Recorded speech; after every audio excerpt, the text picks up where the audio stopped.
যুক্তরাষ্ট্রে ফিরে যাচ্ছে বৃহত্তম রণতরী। এটা কি যুদ্ধ থামার ইঙ্গিত? বিশ্বের বৃহত্তম বিমানবাহী রণতরী ইউএসএস জেরাল্ড আর ফোর্ড টানা ৩০০ দিনেরও বেশি মোতায়েন থাকার পর অবশেষে যুক্তরাষ্ট্রে ফিরে যাচ্ছে।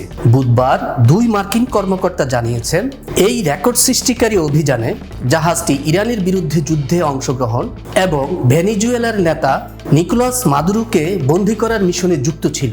নাম প্রকাশ না করার শর্তে কর্মকর্তারা জানান, আগামী কয়েকদিনের মধ্যে জেরাল্ড আর ফোর্ড মধ্যপ্রাচ্য ত্যাগ করবে এবং মে মাসের মাঝামাঝি সময়ে ভার্জিনিয়ায় তার নিজস্ব বন্দরে পৌঁছাবে। দ্য ওয়াশিংটন পোস্ট প্রথমে এই খবরটি প্রকাশ করেন। গত সপ্তাহে ইউএসএস জর্জ এইচ.ডব্লিউ. বুশ মধ্যপ্রাচ্যে পৌঁছানোর ফলে অঞ্চলটিতে এখন ৩টি মার্কিন রণতরী মোতায়েন রয়েছে, যা ২০০৩ সালের পর আর দেখা যায়নি। এছাড়া তেহরানের সাথে উত্তেজনা বৃদ্ধির পর জানুয়ারি থেকে ইউএসএস আব্রাহাম লিঙ্কনও এই অঞ্চলে অবস্থান করেছে। চলতি মাসে ফোর্ড একটি নতুন রেকর্ড গড়েছে। গত জুনে নরফোক নেভাল স্টেশন থেকে যাত্রা শুরু করার পর প্রায় ১০ মাস পার করে এটি ভিয়েতনাম যুদ্ধ পরবর্তী সময়ের দীর্ঘতম মোতায়েন থাকার রেকর্ড ভেঙেছে। ইউএস নেভাল ইনস্টিটিউট নিউজের তথ্য অনুযায়ী সমুদ্রে ফোর্ডের ২৯৫তম দিনটি গত ৫০ বছরের মধ্যে যে কোনো রণতরীর দীর্ঘতম অবস্থানের রেকর্ড ছাড়িয়ে গেছে। এর আগে ২০২০ সালে করোনা মহামারীর সময় আব্রাহাম লিঙ্কন ২৯৪ দিন সমুদ্রে অবস্থান করে এই রেকর্ডের অধিকারী ছিল। ফোর্ডের এই দীর্ঘকালীন মোতায়েন নিয়ে বেশ কিছু প্রশ্নও উঠেছে, বিশেষ করে দীর্ঘ সময় বাড়ি থেকে দূরে থাকায় সেনাদের উপর মানসিক চাপ এবং জাহাজের যন্ত্রপাতির উপর অতিরিক্ত ধকল নিয়ে উদ্বেগ তৈরি হয়েছে। এর মধ্যে জাহাজে একবার আগুনের ঘটনাও ঘটেছিল, যার ফলে দীর্ঘ সময় মেরামতের কাজ করতে হয়েছে। হাউস আর্ম সার্ভিসেস অ্যাক্ট কমিটির শুনানিতে ফোর্ডের এই দীর্ঘ অবস্থান সম্পর্কে জানতে চাওয়া হলে মার্কিন প্রতিরক্ষা মন্ত্রী পিট হেগসেথ জানান, তিনি নৌবাহিনীর সঙ্গে আলোচনা করেছেন এবং কর্মকর্তারা রণতরীর প্রস্তুতি ও রক্ষণাবেক্ষণের বিষয়ে কিছু সমস্যার কথা উল্লেখ করেছেন।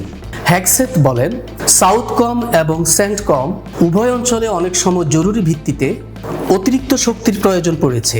কঠিন সিদ্ধান্ত নিয়ে বারবার এই রণতরীর অবস্থানকাল বাড়ানো হয়েছে। ফোর্ড তার যাত্রা শুরু করেছিল ভূমধ্যসাগর থেকে।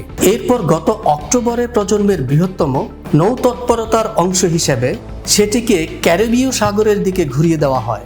এই রণতরীটি মাদুরোকে বন্দী করার সামরিক অভিযানেও অংশ নিয়েছিল। এরপর ইরানের সঙ্গে উত্তেজনা তুঙ্গে উঠলে এটি যুদ্ধে যোগ দিতে মধ্যপ্রাচ্যের দিকে রওনা হয়। ফোর্ড ভূমধ্যসাগর থেকে ইরান যুদ্ধের শুরুর দিনগুলোতে অভিযানে অংশ নেয়। এরপর সুয়েজ খাল হয়ে মার্চ মাসের শুরুতে লোহিত সাগরে প্রবেশ করে। তবে জাহাজের একটি লন্ড্রি রুমে আগুন লাগার কারণে শত শত নাবিকের থাকার জায়গা নষ্ট হয়ে যায় এবং জাহাজটি মেরামতের জন্য ফের ভূমধ্যসাগরে ফিরে যেতে বাধ্য হয়। উল্লেখ্য, ফোর্ডের এই ২৯৫ দিনের রেকর্ডটি স্নায়ুযুদ্ধের সময়ের রেকর্ডটিকে এখনো ভাঙতে পারেনি। সেই রেকর্ডটি রয়েছে বর্তমানে অবসরে যাওয়া ইউএসএস মিডওয়ের দখলে। জাহাজটি ১৯৭২ থেকে ৭৩ সালে টানা ৩৩২ দিন মোতায়েন ছিল। এই রণতরীর প্রত্যাহারকে অনেকেই সম্ভাব্য উত্তেজনা কমার ইঙ্গিত হিসেবে দেখছেন। যদিও আনুষ্ঠানিকভাবে যুদ্ধ শেষ বা স্থায়ী যুদ্ধবিরতির ঘোষণা এখনো আসেনি, তবুও বড় সামরিক সম্পদ সরিয়ে নেওয়া পরিস্থিতির বড় পরিবর্তনের ইঙ্গিত দেয় বলে মনে করছে বিশ্লেষকরা।